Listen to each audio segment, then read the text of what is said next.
आज हम लोग करेंगे क्वेश्चन नंबर 41 जिसमें कहा गया है कि block of mass 5 kg suspended from the end of a vertical spring which is stretched by 10 centimeter under the load of the block. The block is given a sharp impulse from below so that it acquires a upward speed 2 meter per second. How high will it rise? Take g is equal to 10 meter per second square. तो देखिए यहाँ पर मैंने question में figure बना लिया है। इस क्वेश्चन में ये बोलता है कि एक स्प्रिंग है जो यहाँ पर अपनी नेचुरल लेंथ पर थी, लेकिन जब उस पर हम वेट लटकाते हैं तो उसकी वजह से वो नीचे की तरफ मान लीजिए x डिस्टेंस चल जाती है। इस पोजीशन पर उसका वेट नीचे काम करेगा और इस पर एक रीस्टोरिंग फोर्स काम करता है F, जो कि kx के इक्वल होता है। ठीक, तो पहले यहाँ समझते हैं कि जो रीस्टोरिंग फोर्स है kx वही mg के इक्वल होगा, क्योंकि ये ऊपर की डायरेक्शन में काम करेगा। यहाँ से हम k फाइंड कर सकते हैं। तो x जो डिस्टेंस है वो 10 सेंटीमीटर है, तो 10 सेंटीमीटर को हम लोग क्या बना लें, मीटर, क्योंकि यहाँ दिया हुआ है 10 सेंटीमीटर। ठीक है, तो मीटर बनाएंगे तो क्या करेंगे, 100 का डिवाइड कर देंगे। मास कितना दिया है, 5 kg दिया है मास। ठीक है, और g की वैल्यू 10 ले लें, तो यहाँ से क्या होगा, ये 0 से 0 कैंसिल आउट हो जाएगा। k की वैल्यू आ जाएगी 500 न्यूटन पर मीटर, क्योंकि ये हमें k दिया नहीं था, स्प्रिंग कांस्टेंट स्प्रिंग का दिया नहीं था। देन उसके बाद अब क्या होता है कि जब हम इसको यहाँ से एक इम्पल्स देते हैं v वेलोसिटी का, और वो v वेलोसिटी हमारी क्या है, 2 मीटर पर सेकेंड, तो जाहिर सी बात जब इसको इम्पल्स हम देंगे तो ये ऊपर को जाएगी। ऊपर को जाएगी तो मान लीजिए h हाइट यहाँ से यहाँ जा चली जाती है। ठीक है, ये यहाँ से h हाइट चली जाती, तो यहाँ से क्या होगी, कंप्रेस हो जाएगी, है ना। ये इसकी नेचुरल लेंथ थी, जब वेट अटकाए तो नीचे आ गई x डिस्टेंस।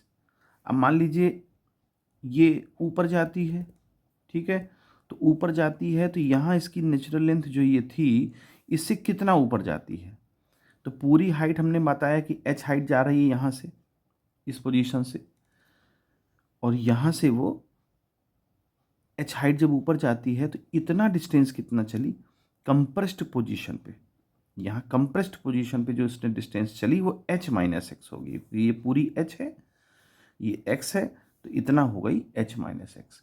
अब हम इस पर जो है फार्मूला लगाएंगे एनर्जी कंजर्वेशन का। तो देखिए, इस पोजीशन को हम मान लें P और इस पोजीशन को मान लें हम Q, तो एट P एनर्जी होगी एट Q के इक्वल, एनर्जी कंजर्वेशन होगा यहाँ पर। अब यहाँ देखें तो इसके पास कितनी एनर्जी है, तो इसके पास एनर्जी है, एक तो काइनेटिक एनर्जी है ½ mv², दूसरी इसके पास स्प्रिंग की पोटेंशियल एनर्जी है ½ kx²। जब ये x डिस्टेंस नीचे था वेट की वजह से, जब हमने इसको ऊपर भेजा यहाँ Q पोजीशन पर, तो इसके पास दो प्रकार की एनर्जी है, एक तो mgh ये वाली, चूँकि अगर इसको हम फ्रेम ऑफ रेफरेंस मान लें तो ये h हाइट यहाँ गई, तो इसके पास पोटेंशियल एनर्जी कितनी हो गई, mgh। और एक इसके पास एनर्जी और होगी, कौन सी, कंप्रेस्ड पोजीशन वाली पोटेंशियल एनर्जी स्प्रिंग की, और वो होगी ½ डिस्टेंस कितनी हो जाएगी, h माइनस एक्स का होल स्क्वायर। इतनी सारी चीज़ें इस पर होंगी। अब इसको हम सॉल्व कर लेते हैं। तो सॉल्व कैसे करेंगे, देखिए m तो अच्छा कैंसिल नहीं होगा, तो देखिए यहाँ से 1/2 मास हम रख लेते हैं, मास 5 kg दिया है, वेलोसिटी 2 का स्क्वायर 4 हो जाएगा, प्लस ½ k की वैल्यू 500, x डिस्टेंस है 10/100, हाँ x डिस्टेंस 10 है, 10/100 हो जाएगा। m फिर से वही 5 kg, g की वैल्यू 10, और h कितना है, h ही तो निकालना है, ½ k की वैल्यू 500 और h माइनस एक्स का होल स्क्वायर। ठीक है, यहाँ देखिए 2 से कैंसिल आउट हो जाएगा, 10 आएगा, यहाँ पर 2 0 कैंसिल आउट हो जाएंगे, टू टू जा 2.5, तो ये लगभग 2.5 ही आएगा यहाँ पर।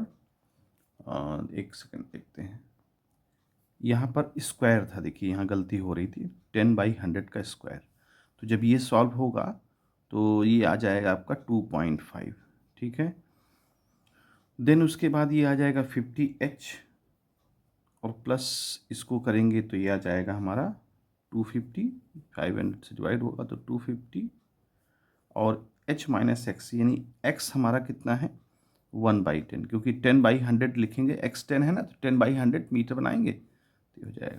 अब देखिए यहाँ आ जाएगा 12.5, 50H प्लस 250, और इसको स्क्वायर खोल दें, h² plus 1/100 a plus b के होल स्क्वायर से माइनस 2H/10। 250 को अंदर मल्टीप्लाई कर दें, 50H प्लस 250H² प्लस, तो यहाँ पर 2.5 हो जाएगा, और ये बनेगा आपका 0 से 0 कैंसिल हो जाएगा, 52 जा 25 2 जा 50H। तो कुछ इस तरह का यहाँ पार्ट आएगा। देखिए ये प्लस माइनस दोनों सेम है, कैंसिल आउट हो गए। अब देखिए ये इधर आ जाएगा तो माइनस हो जाएगा 12.5 से, तो ये बच जाएगा आपका 10, 250H²। तो H हमारा निकालना है, तो 10/250, 0 से 0 कैंसिल हो गया, 1/25। H की वैल्यू स्क्वायर रूट ले लेंगे तो 1/5 हो जाएगी। ये 1/5 किस में आ रही है, मीटर में आ रही है, लेकिन हमें आंसर सेंटीमीटर में लाना है, क्योंकि आंसर दिया है सेंटीमीटर में। तो ये कितना हो जाएगा 100/5, यानी 20 सेंटीमीटर। तो ये जो स्प्रिंग है वो स्प्रिंग 20 सेंटीमीटर ऊपर को जाएगी। तो इस तरह का ये क्वेश्चन है।